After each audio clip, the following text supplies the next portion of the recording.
રહ્યા છો નિખરતા ગુજરાત ન્યૂઝ. હવે જોઈએ અગત્યના સમાચાર. પાટણ જિલ્લાના સાંતલપુર તાલુકામાં 3 દિવસમાં પડેલા 20 ઇંચ વરસાદથી તબાહી. સાંતલપુર નેશનલ હાઈવે નંબર 27 પર પાણી ફરી વળ્યા. બકુત્રા વોવાર નમનપુરા ગામ સંપર્ક વિહોણા બન્યા.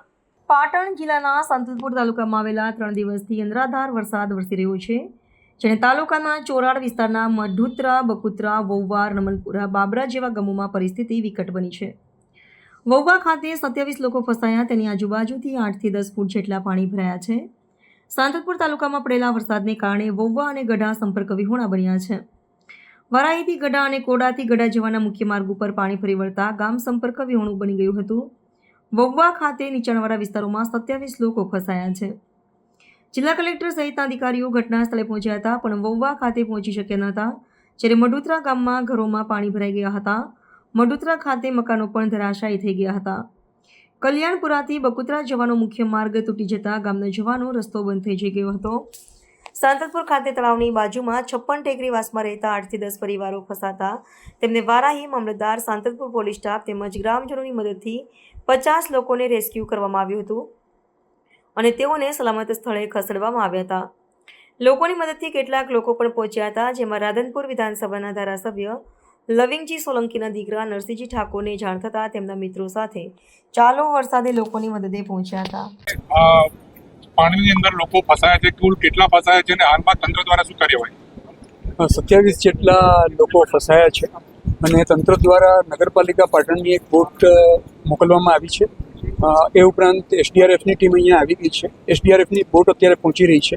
એની મદદથી આ બધા માણસોને બચાવવામાં આવશે. છેલ્લી સ્ટેટસ શું છે અત્યાર સુધીમાં? અત્યારે સ્ટેટસ એ છે કે અંદર જે બોટ ગઈ છે એ લોકો ત્યાંથી સેફ કરી અને આગળ ઉપર ઊંચાણવાળા વિસ્તારની અંદર લોકોને મોકલી આપશે. એક મહિલા 1 દિવસની બાળકી છે એ લોકોને બચાવવામાં આવી ગયા છે. એ લોકો બચી ગયા છે. એ લોકોને એ સિવાય બકુત્રાની અંદર 4 લોકો હતા, એ લોકોને બચાવવામાં આવેલા છે. ઉપરાંત આજ સવારથી લઈને અત્યાર સુધીમાં 21 જેટલા લોકોને બચાવવામાં આવેલા છે.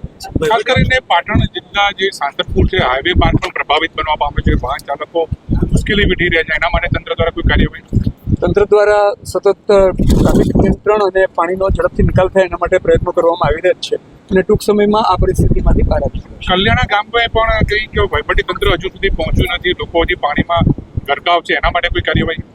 કલ્યાણા ગામમાંથી બચાવ કરી દેવામાં આવેલો છે. સીધાડામાં પણ સાહેબ કોઈ હજુ પહોંચ્યું નહીં, તમામ ગામોએથી બચાવ કરી દેવામાં આવેલો છે. સાંતલપુરનો રામપુરાનો હજી સંપર્ક વિહોણું છે અને ગઢા ગામ બંને જે પણ તમામ ગામોએ તલાટીઓ ગામે જ છે અને એ ઉપરાંત દરેક ગામેથી સંપર્ક કરીને ક્યાંય પણ કોઈને બચાવની જરૂરિયાત હોય તે પૂછવામાં આવી રહેલું છે અને કોઈ પણ વ્યક્તિની જરૂરિયાત હોય તો કોન્ટેક્ટ કરી શકશે. ટોટલ કેટલા ઇંચ પડી ગયું આપની પાસે માહિતી? અત્યાર સુધીમાં રોજનો અંદાજે 7 ઇંચ એટલે કે 14 ઇંચ જેટલો વરસાદ પડી ગયો છે.